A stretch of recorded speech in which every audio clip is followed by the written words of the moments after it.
বাংলাদেশের পূর্ব সীমান্তে নতুন বাস্তবতা হিসেবে মাথা তুলে দাঁড়িয়েছে আরাকান আর্মি। মায়ানমারের রাখাইন রাজ্যের প্রায় পুরোটা এখন আরাকান আর্মির দখলে। বাংলাদেশের সামনে রোহিঙ্গা প্রত্যাবাসন, আরাকান আর্মি এবং আরাকানের ভূ রাজনৈতিক বাস্তবতা সব মিলিয়ে এক জটিল সমীকরণ উপস্থিত।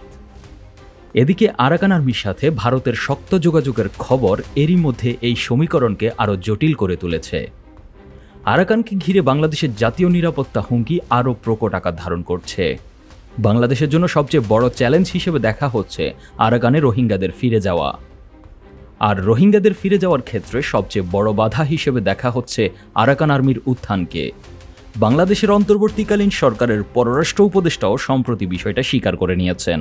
সত্যিকার অর্থে আমরা একজন নতুন প্রতিবেশী মুখোমুখি, যারা আবার নন স্টেট অ্যাক্টর, কাছে তাদের সাথে আমরা না পারছি ওপেনলি স্বাভাবিকভাবে আলোচনা করতে, না পারছি তাদেরকে ইগনোর করতে। কাজে এদিকে আরাকান আর্মিকে ঘিরে বাংলাদেশের জাতীয় নিরাপত্তার জন্য নতুন দুই হুমকি দেখা যাচ্ছে।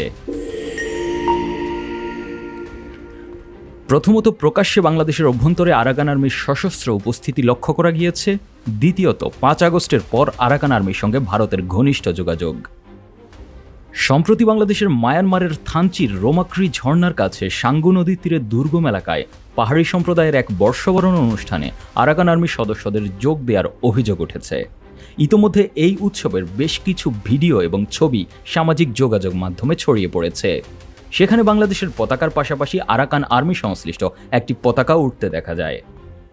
স্থানীয় সূত্রে দাবি করা হয়েছে, রোববার 20 এপ্রিল আরাকান আর্মির সেসব সদস্য থানচির রোমাক্রি, তিন্দু সহ বিভিন্ন জায়গা থেকে সাঙ্গু নদী পথে 19টি ইঞ্জিন চালিত নৌকাযোগে সীমান্তের ওপারে চীন রাজ্যের লাবোয়া ক্যাম্পের দিকে চলে গিয়েছে। নিরাপত্তা বিশ্লেষকরা এই ব্যাপারটিকে নিরাপত্তা ঝুঁকি হিসেবে দেখছেন। যদিও এটি এখনও ততটা জটিল আকার ধারণ করেনি, তবে একে অ্যালার্মিং নিরাপত্তা ঝুঁকি হিসেবে দেখছেন একাধিক নিরাপত্তা বিশ্লেষক।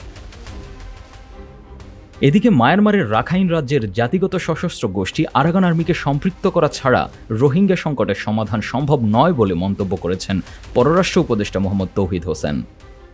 তবে তিনি এও মনে করেন, রোহিঙ্গা প্রত্যাবাসনের অগ্রগতির ক্ষেত্রে আরাকান আর্মি সবচেয়ে বড় বাধা।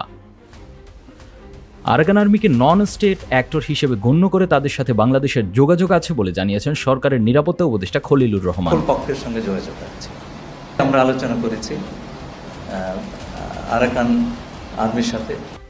এদিকে ইন্টারন্যাশনাল ক্রাইসিস গ্রুপের সম্প্রতি প্রকাশিত এশিয়া সংক্রান্ত এক প্রতিবেদনে জানানো হয়, 5 আগস্ট 2024 বাংলাদেশের গণ অভ্যুত্থানে আওয়ামী লীগ সরকারের পতনের পর আরাকান আর্মির সাথে ঘনিষ্ঠ যোগাযোগ গড়ে তোলে ভারত। 5 আগস্টের পর আরাকান আর্মির উচ্চপদস্থ কর্মকর্তাদের সঙ্গে বেশ কয়েক দফা বৈঠকও করেছে নয়াদিল্লি।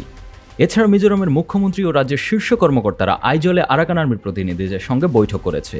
আর এ যোগাযোগগুলো গড়ে উঠেছে ভারতের কেন্দ্রীয় সরকারের ইচ্ছায়, এমনটাই দাবি করা হয়েছে প্রতিবেদনে। আরাকান আর্মির সংশ্লিষ্টতায় বাংলাদেশের সীমান্তে যেন কোনো পক্ষ অস্থিতিশীলতা সৃষ্টি করতে না পারে, সেই দিকে সতর্ক দৃষ্টি রাখার পরামর্শ দিয়েছেন নিরাপত্তা বিশ্লেষকরা। আরাকানে রোহিঙ্গাদের ফিরে যাওয়াকে ঘিরে বাংলাদেশের সামনে সবচেয়ে বড় চ্যালেঞ্জ আরাকানের জটিল ভূ রাজনৈতিক সমস্যা। একদিকে আরাকানে কোনো কার্যকর সরকারের নিয়ন্ত্রণ নেই, যে সরকারের উপর বাংলাদেশ সরকার ভরসা করতে পারে। অন্যদিকে আরাকান নিয়ে চীন ও যুক্তরাষ্ট্রের অবস্থানকে ভারসাম্যমূলকভাবে কাজে লাগানোর চ্যালেঞ্জও রয়েছে। এখন মায়ানমারের রাখাইনে রোহিঙ্গাদের ফিরিয়ে নিতে বাংলাদেশকে একসাথে আরাকান আর্মি এবং মায়ানমারের সামরিক জান্তা দুই পক্ষের সাথে সমন্বয় করতে হবে। একই সাথে যুক্তরাষ্ট্র চীনের সাথে কূটনৈতিক ব্যালেন্স করার মাধ্যমে জাতীয় স্বার্থ আদায় করতে হবে। সব মিলিয়ে দেশের সার্বভৌমত্বের উপর যে কোনো প্রকার আঘাত যেন শক্ত হাতে সতর্কতার সাথে প্রতিরোধ করা হয়, সেই বিষয়ে সতর্ক থাকার পরামর্শ দিচ্ছেন নিরাপত্তা বিশ্লেষকরা। জেড আল আসাদ, 21 টেলিভিশন।